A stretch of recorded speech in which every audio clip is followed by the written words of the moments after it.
first thing a lot of people want to know about improvising is, what scales should I play?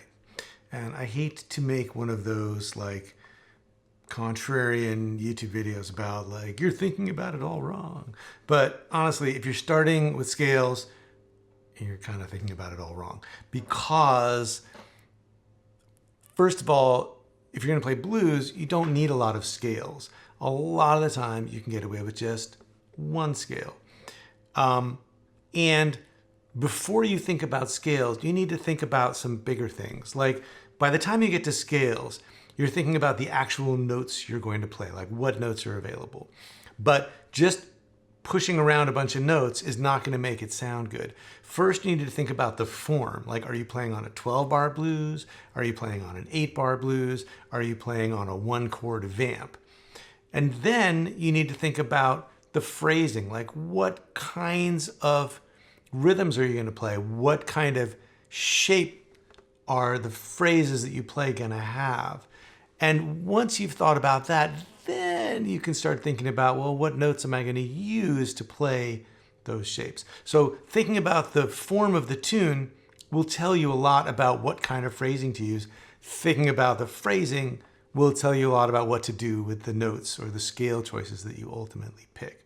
So for example, if you're playing on a 12-bar blues, there's a really common kind of call and response that happens all throughout the tune. Then there are different levels of the call and response. But if you first just say, well, I'm playing a 12-bar blues, then you know that you're playing over basically 3 4-bar lines, right? You've got that opening line.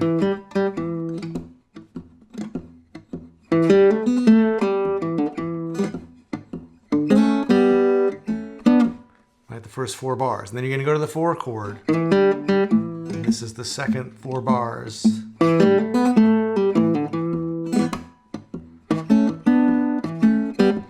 And then you're going to go to the 3rd line, starting with the 5 chord and the turnaround.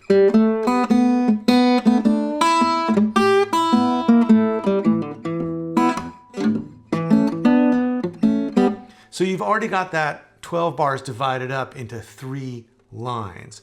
So just like the words to a blues typically go AAB, like an opening line, and then it's repeated, and then you have like the punch line or the answer. Same thing with the music that you play. If you're taking a solo, you're going to have something over the first bar that gets repeated maybe in a similar way in the first line. It gets repeated in a similar way in the second line, and then gets answered with a kind of response in the 3rd line. So already you're not thinking about, well, I've got all these 12 individual bars to fill up. You're thinking, I need a first line, which I'm then going to vary, and then I'm going to play something different on the last line. And then within that, there's some really common ways to play melodies and phrases in the blues.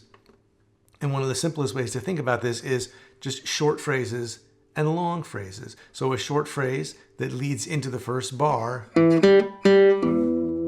and then a longer phrase that answers that. And they're really built out of the same material.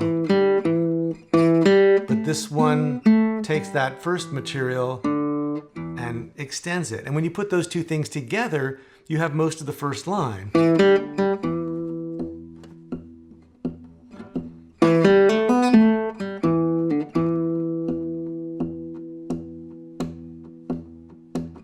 And now all you need to do, you've got this sort of call and response, right? The short phrase answered by the longer phrase. And now all you need to do is answer all of that with maybe some double stops or chords. They're kind of an answer to the answer. So that whole first line now sounds like this.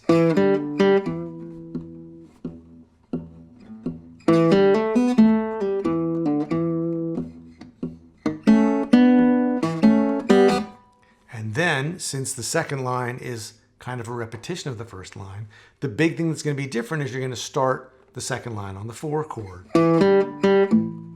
But maybe do everything else the same. So now you've got the first 2 lines.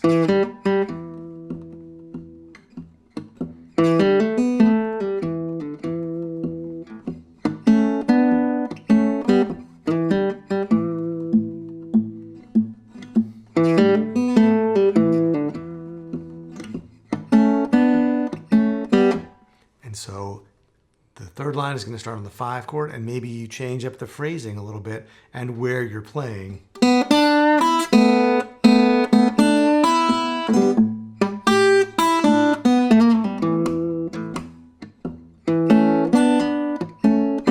Right, so from the 5 chord,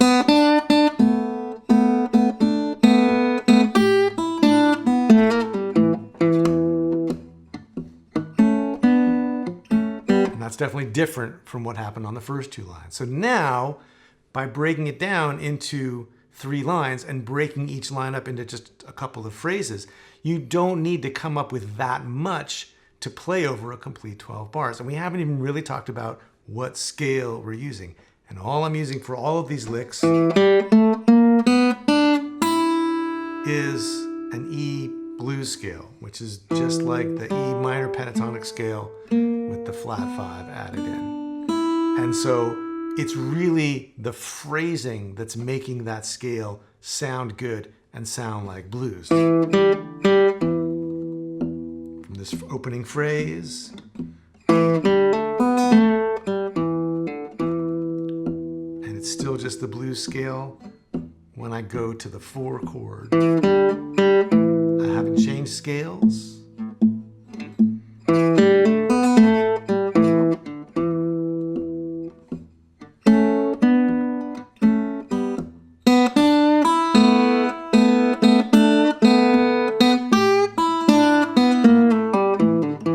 Still just the blues scale.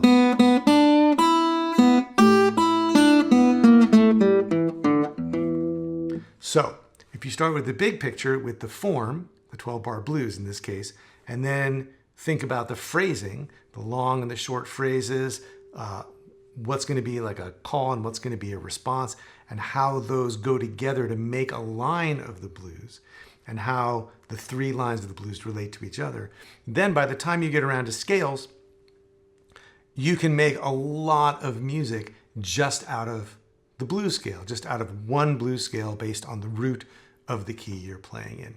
So that's one way to think about simplifying your approach to getting started with improvising, and it's a way to take some of the overwhelm, the guesswork about how many scales there are in the world, and just go, well, if I'm playing this blues in E, maybe I can just start with the E blues scale and see how much music I can get out of that first before trying to worry about playing a whole bunch of other different scales or modes or arpeggios or whatever else it is you might have been stressing about. Now, if you're a fingerstyle blues guitar player interested in learning more about how to improvise on the blues, I'll be doing an in-depth workshop this October. And if you're interested in learning more about that, I'll be posting more about that in the upcoming weeks here on my channel. In the meantime, if you've got a question about today's lesson, I would love to hear from you. Scroll down and leave a comment down below, and I'll see you next time.